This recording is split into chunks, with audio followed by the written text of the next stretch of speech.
Olha, pode até ser normal, tá? Geralmente quando é automático, você pisa no freio, que você sai, ele faz, ou quando você pisa de leve, ele faz também, tá? Isso aí é um atrito normal da pastilha no disco.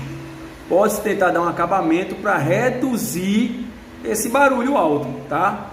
Mas se for nesse tipo de sintoma, como eu estou dizendo, você pisou devagarinho, ele fez, ou tá pisado lá no D, com um pedal no canto, depois você tirou devagarinho e escutou um bom, é normal, beleza?